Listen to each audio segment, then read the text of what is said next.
Olá, sou o professor Célio Daibem, docente do curso de Fisioterapia das Faculdades Integradas de Bauru.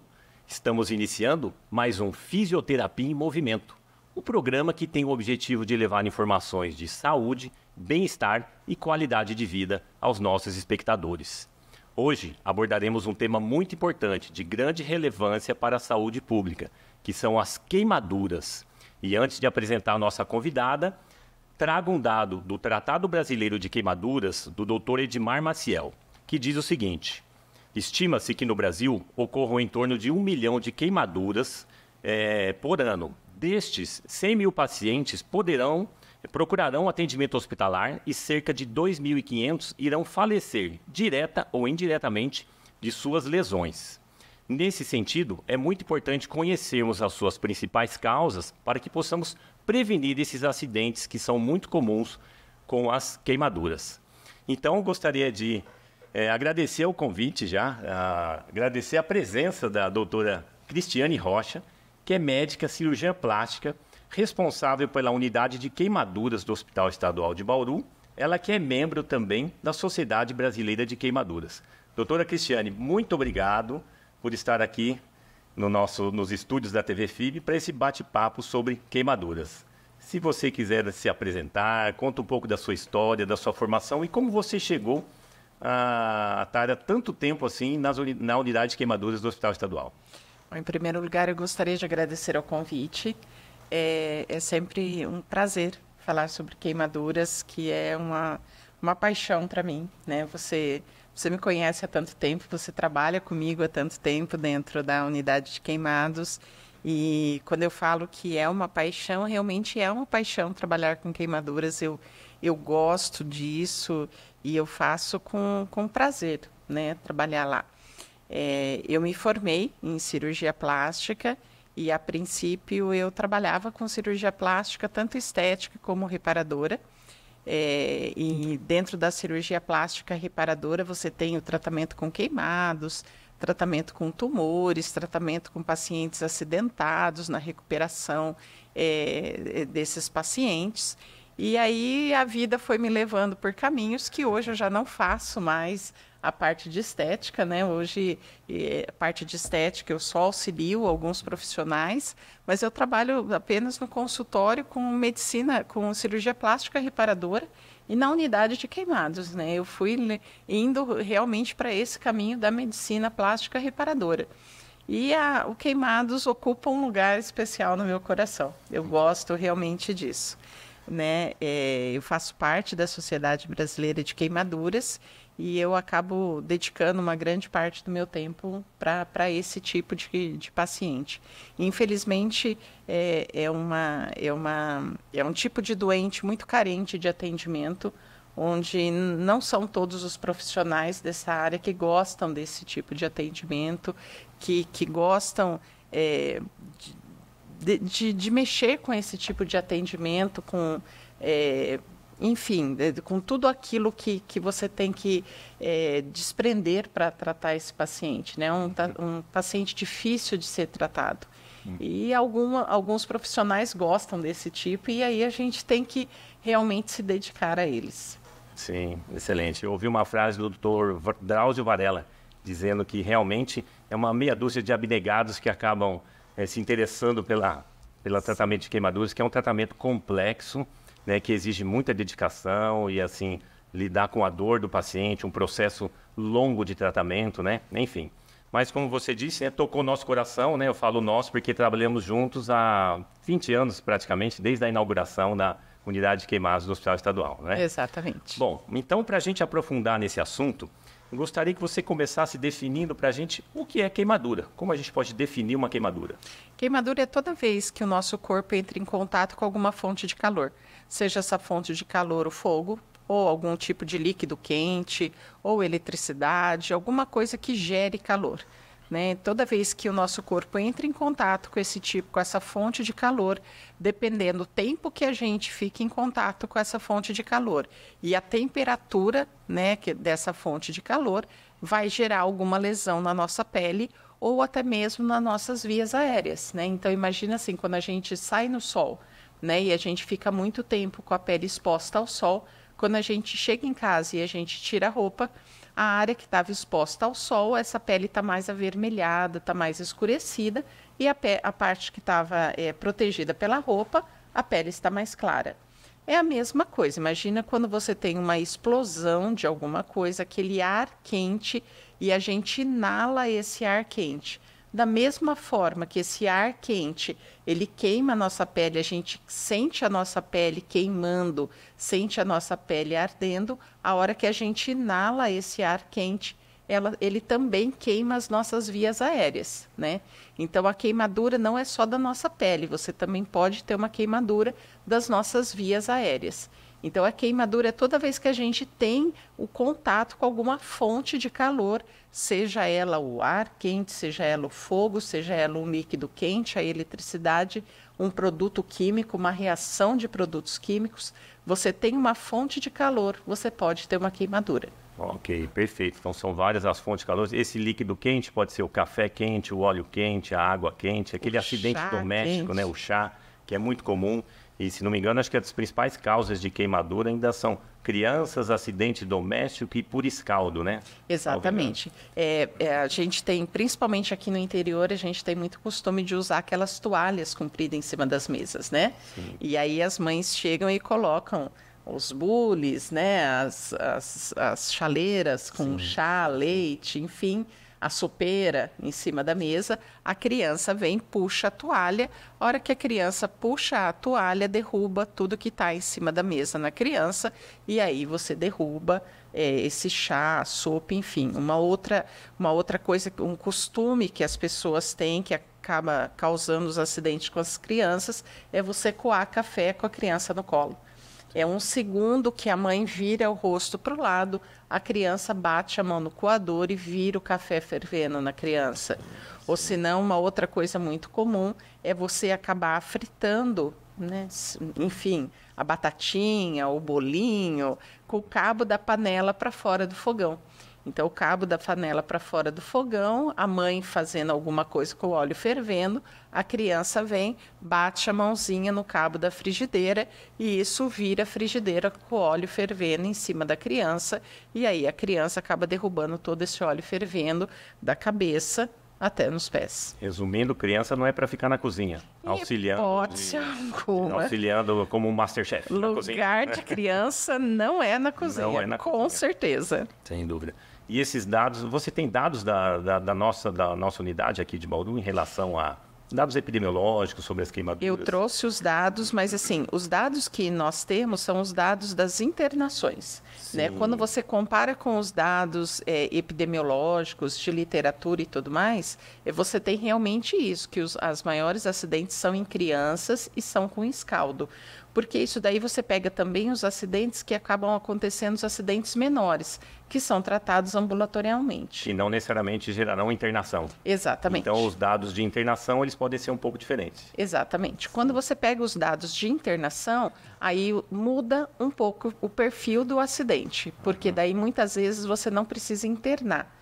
E a hora que você pega os acidentes maiores, os acidentes mais graves que você precisa internar, aí você acaba mudando um pouco esse perfil.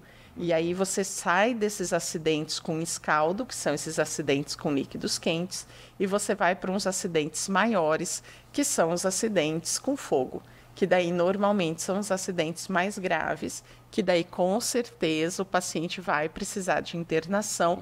Dificilmente você consegue tratar esses acidentes apenas ambulatorialmente. Sim, e acho que o álcool líquido é um problema, né?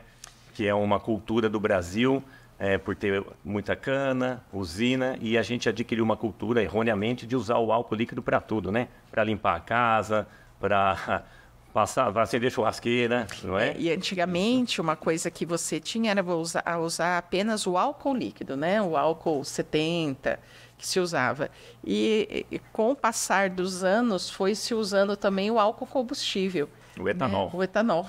O etanol acabou entrando dentro da casa das pessoas. Erroneamente, por algum motivo que eu não sei explicar, as pessoas acham que você acender o fogo com etanol, o fogo é mais potente. Né? O acidente, com certeza, vai ser mais potente. Né? O acidente é muito maior. Então, as pessoas acabaram levando o álcool combustível para dentro de casa. E aí, esses acidentes, com certeza, são muito maiores. Porque são queimaduras mais complexas, né? De grande extensão e que aí o problema passa a não ser só mais da pele, né? Que já é um problema por si só, né? Porque a pele é o nosso maior órgão do corpo, tem funções vitais e quando em grande extensão que sofre lesão, vão ter repercussões até de outros órgãos e sistemas, né? E aí, então, esses pacientes, eu queria que você comentasse um pouco sobre isso. Grandes queimados não têm um problema só de pele, então eles podem cursar com complicações de outros órgãos e sistemas, é isso? Com certeza. Quando você tem pacientes grandes queimados, que é o que acontece quando esses pacientes, você tem essas lesões com queimadura com álcool e fogo, principalmente, esses pacientes, eles precisam ser muito hidratados, né? Porque esses pacientes, você tem toda uma alteração sistêmica nele e você precisa dar uma quantidade de líquido muito grande para esse paciente, porque senão esse paciente acaba entrando numa insuficiência renal. Então, assim, o primeiro grande problema desse paciente, além da lesão inalatória, né, que eu já expliquei lá atrás, que a pessoa acaba inalando, você tem uma queimadura também do pulmão, é você dar uma quantidade muito grande de líquido para esse paciente, porque senão esse paciente vai ter uma lesão inalatória, vai ter uma lesão renal. Então, esse paciente vai entrar numa insuficiência renal. E a primeira causa de óbito desses pacientes grandes queimados, se eles não forem hidratados adequadamente, é realmente uma insuficiência renal aguda. Tá? Depois, esse paciente acaba tendo um risco muito grande de ter uma infecção. Tá? Seja uma infecção de pele, seja uma infecção de pulmão, seja uma infecção de corrente sanguínea. Enfim, você tem riscos de ter infecções em várias regiões desse paciente, em várias áreas desse paciente. Então, a segunda grande causa de óbito desses pacientes são infecções em várias localizações, tá?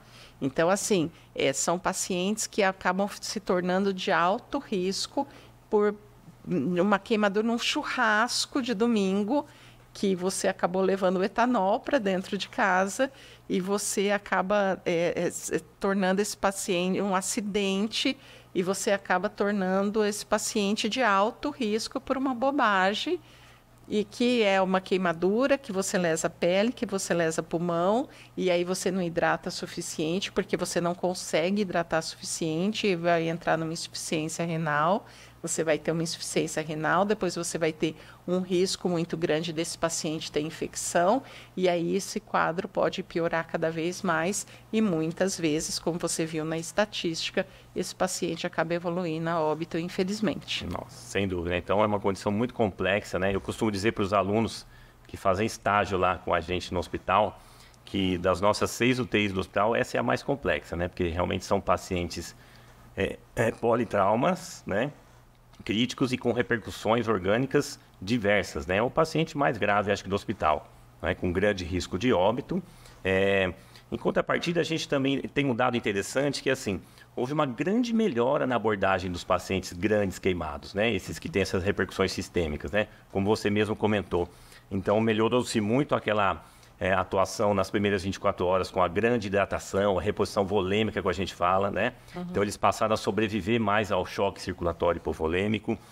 Avançou muito também, como você disse, a abordagem da queimadura, o desbridamento precoce, que é uma das técnicas cirúrgicas que a cirurgia plástica faz, né, lá na unidade, para prevenir as infecções advindas da pele, né? Então, desbridamento precoce, antibiótico terapia, de amplo espectro, guiado por culturas, já também evitando isso. E aí, eles passam, segundo esses dados, eles hoje morrem mais até de complicações respiratórias ou pelo tempo prolongado de internação, porque o grande queimado fica muito tempo internado. Então, ele está sujeito àquelas infecções secundárias adquiridas no hospital, que é por conta do período de internação, os dispositivos. E das complicações respiratórias, então, tem as lesões inalatórias, como você disse, né?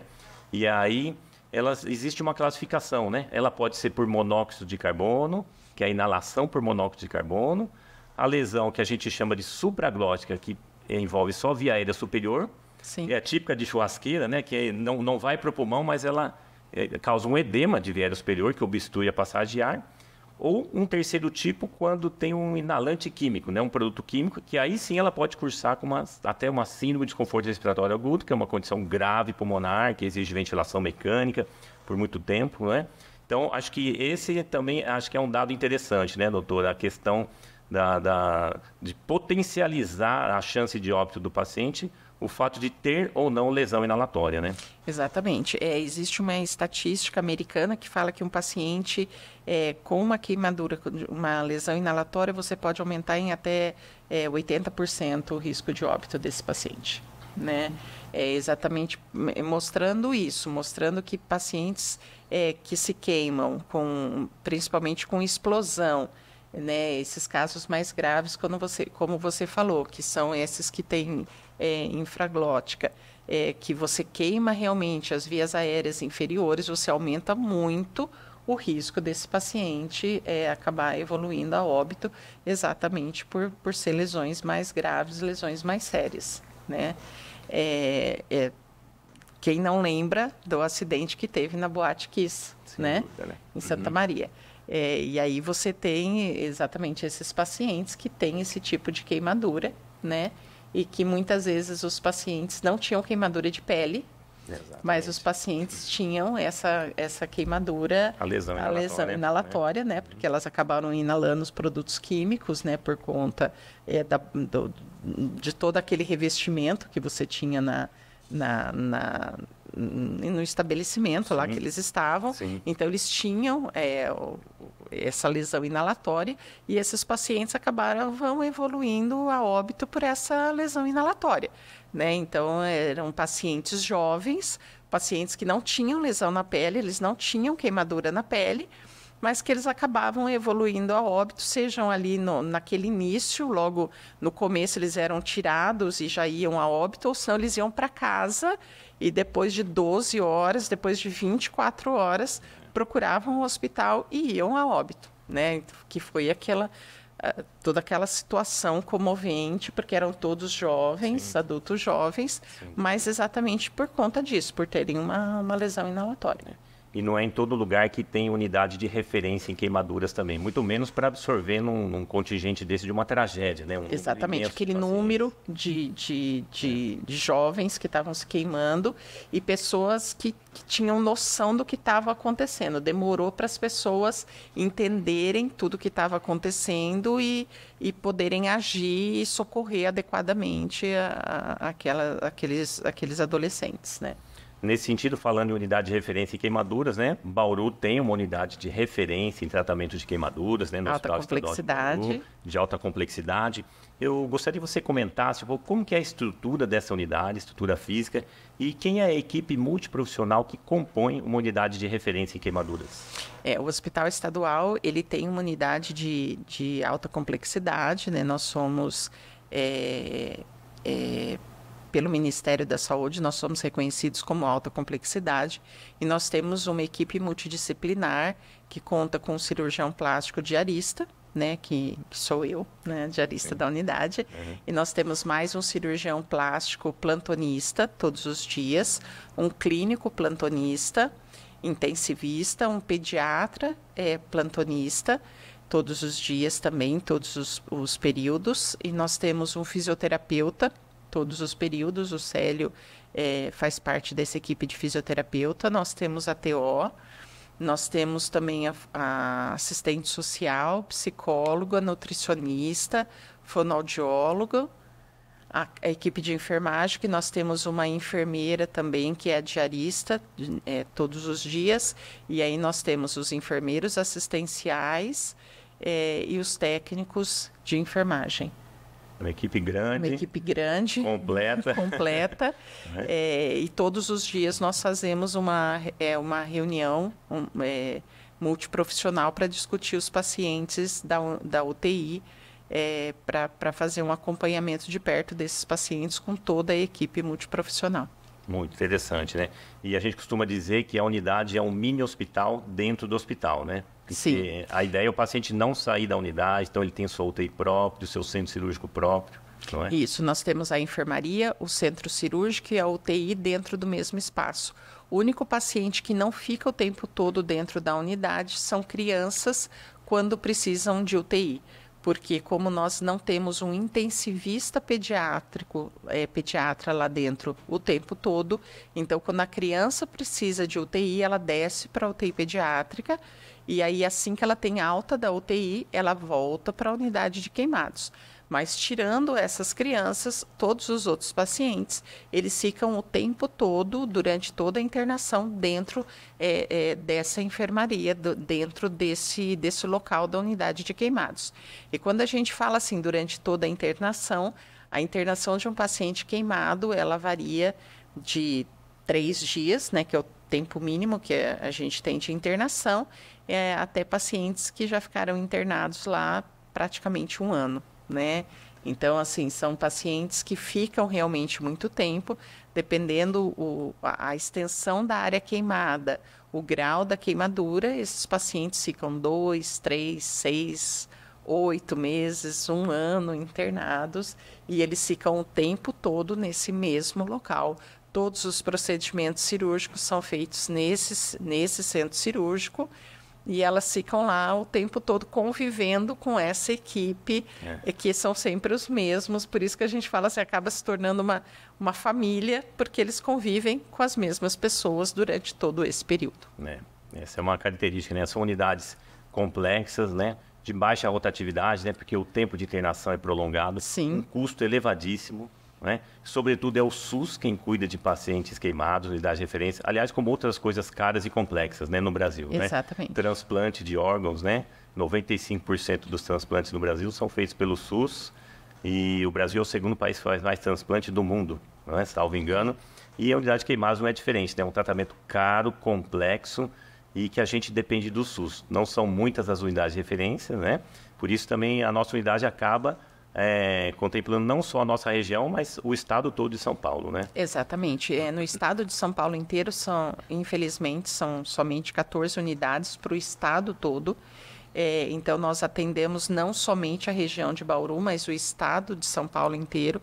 Então, é extremamente comum ter pacientes em Bauru aguardando vaga, e isso é uma coisa que as pessoas não entendem, né? Mas eu estou aguardando vaga para a unidade de queimados e eu não estou conseguindo vaga já faz 2 dias. Infelizmente, são leitos, é um número limitado de leitos. Quando a gente consegue, a gente abre leito extra. Quando é paciente de enfermaria, a gente sempre coloca uma cama a mais. A diretoria do hospital está sempre aberta a abrir leito extra. E sempre que a gente pede a abertura de leito extra, a diretoria do hospital ela autoriza. E leitos de enfermaria, a gente sempre consegue remanejar. Agora, pacientes de UTI é um número limitado e não tem como aumentar esse número de UTI. Então, o número de UTI é sempre muito mais complicado, porque são 4 leitos de UTI e não tem como você colocar uma cama a mais de UTI. Então, assim, é muito complicado isso, essa dinâmica, porque é um número limitado e não tem como você esticar esse número. E, infelizmente, no estado inteiro são poucas vagas, é um tratamento caro, e muitas vezes não existe interesse de unidades ou hospitais, enfim, que queiram tratar, seja particular, seja convênio, exatamente porque é caro, é um atendimento caro. Exatamente. Bom, você comentou da equipe multiprofissional. E como o programa é Fisioterapia em Movimento, né? A gente não pode deixar de falar em fisioterapia. Claro. Né? Eu costumo dizer para os alunos, né, que têm a oportunidade de fazer estágio, os alunos da FIB fazem estágio lá de terapia intensiva na unidade de queimados. E eu costumo dizer que o nosso papel tem 2 carros-chefes na UTI, não é? Como em qualquer UTI, que é a assistência ventilatória, né? A condução da ventilação mecânica, seja ajuste de parâmetros, desmame, tubação, em conjunto com os colegas médicos intensivistas, não é?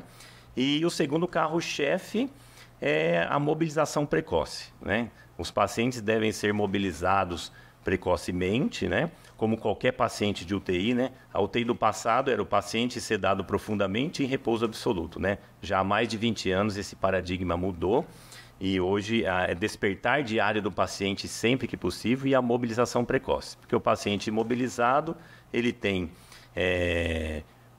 muitas repercussões no aparelho locomotor, de funcionalidade, retrações, atrofias, diminuição da capacidade funcional, não é?